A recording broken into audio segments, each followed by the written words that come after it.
Makanya ketika jin disebut tersembunyi, disebut dengan jin. Manusia disebut nampak, disebut dengan ins. Itu fitrah yang bertolak belakang. Nah, kalau ada keluar dari fitrah ini, berarti dia sedang punya masalah. Misal, jin fitrahnya tersembunyi, tiba-tiba jin melakukan penampakan, berarti dia sedang keluar dari fitrah, sedang punya masalah itu jin. Betul. Sama dengan manusia yang biasanya tampak, senang sembunyi-sembunyi. Ke rumah sembunyi-sembunyi, ke masjid sembunyi-sembunyi, ketemu teman sembunyi-sembunyi. Itu tidak ada lain dengan Bismillahirrahmanirrahim. Pertama, apa itu hantu? Itu dulu. Kita kalau ingin membahas hukum, kita harus definisikan dulu sehingga ada batas yang jelas. Anda nggak mungkin memberikan hukum kalau nggak ada batasnya. Apa itu hantu? Hantu itu kan umumnya orang menggambarkan dua hal. Kalau bukan jin, setan, gitu kan? Kalau bukan jin, setan. Ya, sering kan penampakan dan sebagainya. Dan keduanya berkolaborasi kalau dalam konteks ini. Teman-teman sekalian, yang pertama saya turunkan dulu dalil-dalilnya ya. Pertama, jin. Jin itu mutlak umum, bahkan ada surahnya, surah ke-72 Al-Jin ya. Jin pertama diciptakan sebelum manusia, Quran surah ke-15 ayat 27, posisi paling kanan sebelah atas. Tapi ketika disebutkan jin selalu bersanding dengan manusia, 18 kali disebutkan dalam Al-Quran. Di antara contohnya Quran surah ke-51 ayat 56. Jin berubah menjadi iblis, Quran surah ke-18 ayat 50, posisi paling kanan di pertengahan. Iblis berubah menjadi setan, Quran surah ke-2 Al-Baqarah ayat ke-36, posisi paling kiri di pertengahan. Dan setan inilah yang jadi persoalan dalam kehidupan. Ada setan rumah tangga, setan di kantor, setan di alat-alat musik, setan di masjid, dan ada contoh-contohnya di Quran termasuk dalam hadis. Nah, teman-teman sekalian, siapa yang jadi hantu di sini? Ini persoalan, kan? Baik. Kalimat hantu ya, menunjuk pada gambaran hal yang sangat ditakuti, ya, sangat ditakuti atau tidak diinginkan. Hal-hal yang terkait dengan demikian umumnya dua hal saja. Satu, jin. Jin ini penting Anda ketahui ya. Dalam kajian yang sangat umum sekali, jin ini saat diciptakan oleh Allah Subhanahu wa taala dahulu sebelum manusia. Jadi jin duluan baru manusia. Dalilnya Quran surah 15 ayat 27. Wal janna khalaqnahu min qablu min naris samim. Jin kami ciptakan sebelum manusia dari api yang bergejolak. Namanya disebut dengan jin. Jin itu dalam bahasa Arab itu punya tiga arti. Satu, sesuatu yang tersembunyi. Disebut jin karena dia tersembunyi. Ingat ya, fitrah dia tersembunyi, nggak nampak. Makanya lawannya ins di Quran. Kita manusia. Ya ma'syaral jinni wal ins wa ma khalaqtul jinna wal ins. Jin tersembunyi, ins nampak. Makanya ketika jin disebut tersembunyi, disebut dengan jin. Manusia disebut nampak, disebut dengan ins. Itu fitrah yang bertolak belakang. Nah, kalau ada keluar dari fitrah ini, berarti dia sedang punya masalah. Misal, jin fitrahnya tersembunyi, tiba-tiba jin melakukan penampakan, berarti dia sedang keluar dari fitrah, sedang punya masalah itu jin. Betul. Sama dengan manusia yang biasanya tampak, senang sembunyi-sembunyi.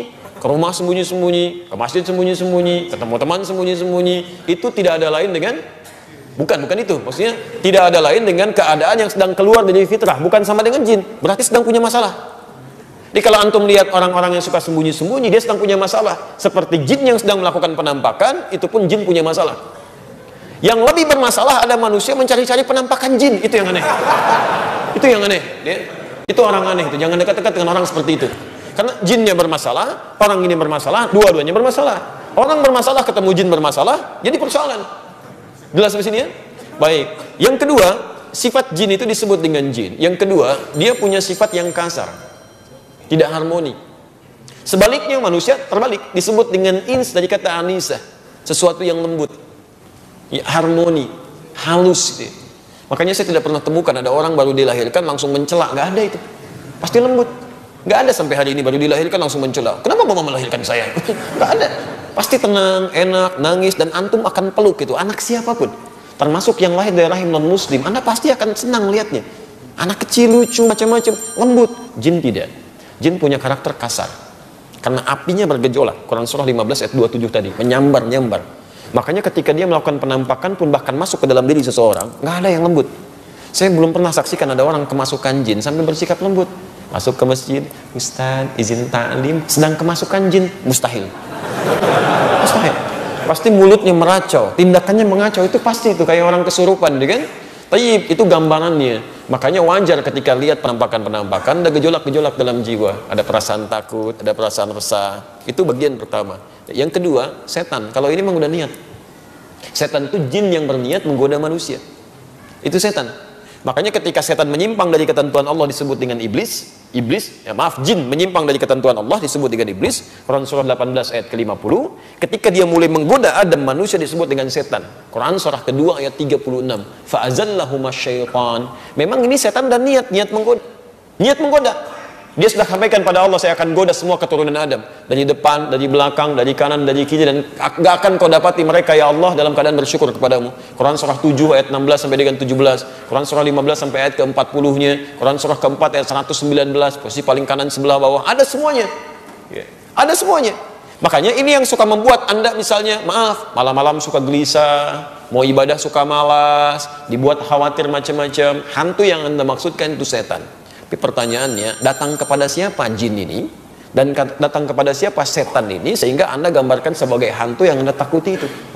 Karena mustahil setan itu bisa datang, jin bisa mengganggu orang-orang yang dekat dengan Allah Subhanahu wa Ta'ala. Di sekarang persoalannya, sejauh apa Anda membangun kedekatan dengan Allah Subhanahu wa Ta'ala? Coba bangun dari sekarang. Ya, rajin baca Al-Quran.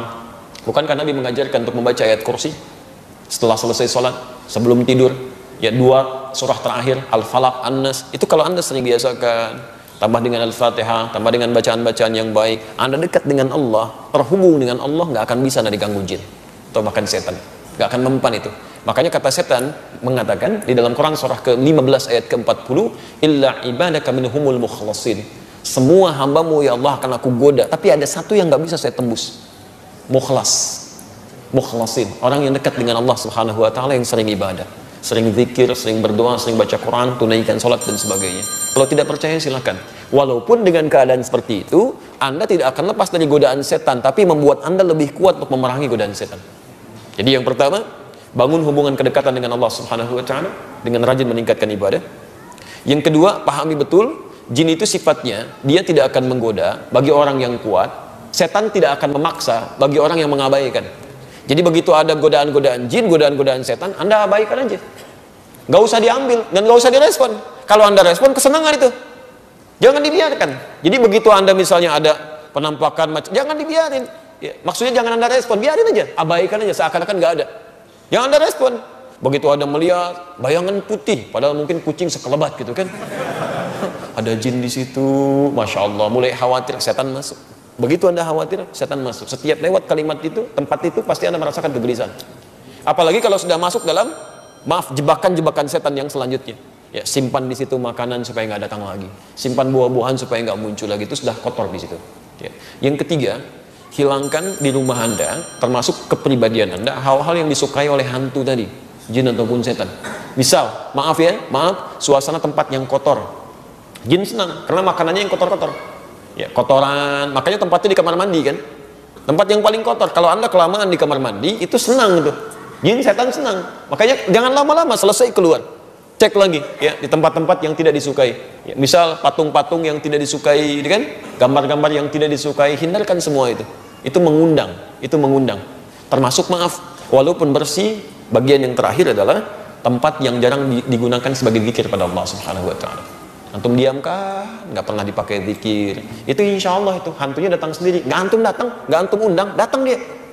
Datang. Ya, itu silahkan aja kalau nggak percaya. Apalagi kalau ruangannya banyak, nggak pernah dipakai sebagai zikir. Nabi pernah menyampaikan, ya ada 4 ruangan. Ruangan pertama untuk suami istrinya, ruangan kedua untuk anaknya, ketiga untuk yang bantunya, yang keempat untuk setan. Maksudnya bukan berarti punya 4 kamar, 1 buat setan, bukan. Ini hadis ingin menggambarkan ada orang berlebihan membuat ruangan yang tidak dia gunakan, yang justru digunakan oleh setan nantinya. Sebab ketika Anda tinggalkan, setan masuk, ada setan rumah, kan sering saya sampaikan, namanya dasim kan, setan rumah. Tugasnya salah satunya menunggui ruangan. Jadi begitu Anda kesini nih, setan itu masuk ke ruangan Anda. Nggak percaya silahkan, ya, nggak percaya silahkan. Jadi begitu Anda masuk, kan Anda suka ada perasaan bangun malam, ada gelisah, kadang mimpi buruk, itu setan. Cara mengusirnya sederhana, ucapan salam.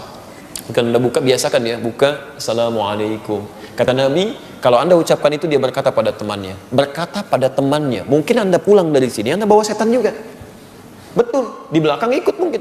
Ada setan masjid kan, namanya khanzab. Setan masjid jago ada orang sholat. Di jalan mungkin ada setan yang lainnya ikut. Begitu nyampe rumah, Anda ucapkan Assalamualaikum, setan satu berkata pada yang lainnya, kita tidak punya tempat menetap di sini. Tapi kalau Anda nggak ucapkan, dia akan berkata, kita punya tempat menetap di sini. Itu yang membuat sering Anda gelisah, nggak nyaman, mimpi buruk dan sebagainya. Biasakan teman-teman, buka pintu, Assalamualaikum. Tidak dijawab itu normal. Dijawab Waalaikumsalam.